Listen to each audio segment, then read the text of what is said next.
आता महाराष्ट्र देशा हा विशेष कार्यक्रम पाहूयात माझे सहकारी गिरीश निकम यांच्यासोबत।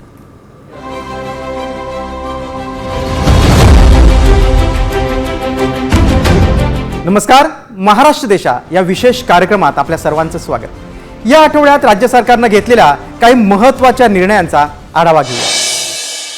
मुख्यमंत्री वैद्यकीय सहायता निधी गरजू रुग्णांसाठी अत्यंत दिलासादायक ठरते।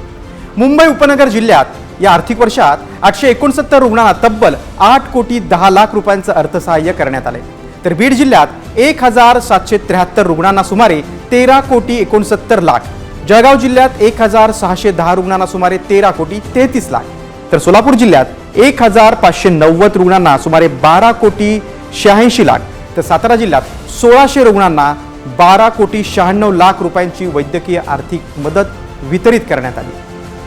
मुख्यमंत्री देवेंद्र फडणवीस यांच्या दूरदृष्टीतून जिल्हा कक्षाची स्थापना, पेपरलेस अर्ज प्रक्रिया, तातडीने अर्जांचा निपटारा करणं असे सकारात्मक बदल करण्यात आल्यानं अनेक गरजू रुग्णांना वेळेत मदत मिळणं शक्य झाले। राज्यातील सर्व शाळांमध्ये आता मराठी भाषा अनिवार्य करण्यात आलेली आहे, मात्र ज्या शाळा नियमांचं पालन करणार नाही त्यांच्या विरोधात कठोर कारवाई करण्याचा निर्णय राज्य शासनाने घेतलाय।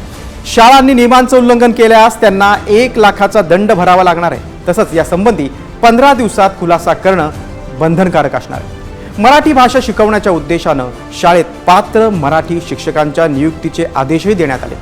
या निर्णयामुळे राज्यातील सर्व शाळांमध्ये मराठी भाषा योग्य आणि प्रभावीपणे शिकवणं सोपं जाईल। मुख्यमंत्री देवेंद्र फडणवीस यांच्या उपस्थितीत पुण्यात Lata Asha Mangeshkar institute of medical sciences या महत्त्वाकांक्षी प्रकल्पाचा कोनशिला अनावरण सोहळा झाला। यावेळी उपमुख्यमंत्री एकनाथ शिंदे उपस्थित होते। लता दिदी आणि आशाताई यांच्या नावानं उभारल्या जाणाऱ्या या संस्थेत उपचार, संशोधन, कर्करोग निवारण, पॉलिटिव्ह केअर, मानसिक आरोग्य, पुनर्वसन आणि भारतीय चिकित्सा पद्धती यासह रुग्णसेवेच्या सर्व सुविधा एकाच छताखाली उपलब्ध करून देण्यात येतील अशी ग्वाही यावेळी मुख्यमंत्र्यांनी दिली। छत्तीसगडमधील गारेपालमा खाणीतून नागपूरमधील कोराडी केंद्रात पहिल्या कोळसा रेल्वेचं आगमन झालं। यावेळी मुख्यमंत्री देवेंद्र फडणवीस यांनी हिरवा झेंडा दाखवून स्वागत केलं। उच्च दर्जाच्या कोळशामुळे ऊर्जेचं अवलंबित्व कमी होईल, वीज स्वस्त होईल आणि लोड शेडिंग थांबेल असा विश्वास मुख्यमंत्र्यांनी या निमित्तानं व्यक्त केला। जवळपास 4300 GCVचा हा कोळसा असल्यामुळे आपल्या वीज निर्मिती कंपनीला क्वालिटी कोल मिळतो आहे, आपली वीज निर्मितीची क्षमता वाढेल आणि त्यासोबत त्याची कॉस्ट आपली कमी होईल, एन्व्हायरमेंटवर त्याचा इम्पॅक्ट कमी होईल।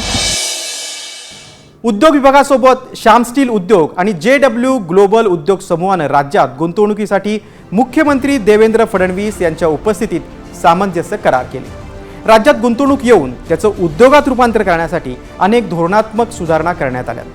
राज्य शासन महाराष्ट्रामध्ये उद्योग उभारणीसाठी गुंतवणूकदारांना पुरेपूर सहकार्य करते, त्यामुळे राज्यामध्ये सद्यस्थितीत उद्योगांचं नवं पर्व सुरू झाल्याचं मुख्यमंत्री देवेंद्र फडणवीस यांनी यावेळी सांगितलं।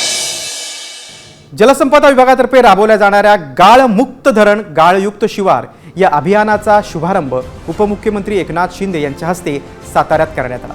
या अभियानांतर्गत कोयना धरणातील गाळही उपसला जाणार आहे, त्यामुळे धरणाची पाणी साठवण क्षमता वाढणार आहे आणि याचा थेट फायदा शेतकऱ्यांना होणार आहे। नाम फाउंडेशन आणि जलसंपदा विभाग संयुक्तपणे दरवर्षी हा उपक्रम राबवतात। रत्नागिरी जिल्ह्याच्या सर्वांगीण विकासाला सर्वोच्च प्राधान्य दिलं जाईल आणि स्थानिक स्तरावरील प्रलंबित प्रश्न तातडीनं मार्गी लावले जातील असं आश्वासन उपमुख्यमंत्री सुनेत्रा पवार यांनी दिले। बारामती दौऱ्यावर आलेल्या रत्नागिरी नगर परिषदेच्या नगरसेवकांनी सुनेत्रा पवार यांची भेट घेतली। या भेटीदरम्यान उपमुख्यमंत्री सुनेत्रा पवार यांनी नगरसेवकांशी विविध विकास कामांबाबत सविस्तर चर्चा केली। रत्नागिरीतील पायाभूत सुविधा, महिला सक्षमीकरण आणि स्थानिक प्रश्न यावर या बैठकीत विशेष भर देण्यात आला। राज्यपाल जिष्णुदेव वर्मा यांनी नागपूरच्या लोकभवन इथे 90 किलोवॅट क्षमतेच्या अत्याधुनिक सौर ऊर्जा प्रकल्पाचं उद्घाटन केलं। यातून वार्षिक 1,15,200 युनिट्स वीज निर्मिती अपेक्षित आहे, त्यामुळे कार्बन उत्सर्जन घटणार आहे। हरित ऊर्जा ही काळाची गरज असून ऊर्जा क्षेत्रात आत्मनिर्भर होण्यासाठी आणि पर्यावरणाच्या रक्षणासाठी हा प्रकल्प मैलाचा दगड ठरेल असा विश्वास राज्यपालांनी यावेळी व्यक्त केला। महाराष्ट्र देशा विशेष कार्यक्रमात आता इथेच थांबतोय, पुन्हा भेटूयात, तोपर्यंत नमस्कार.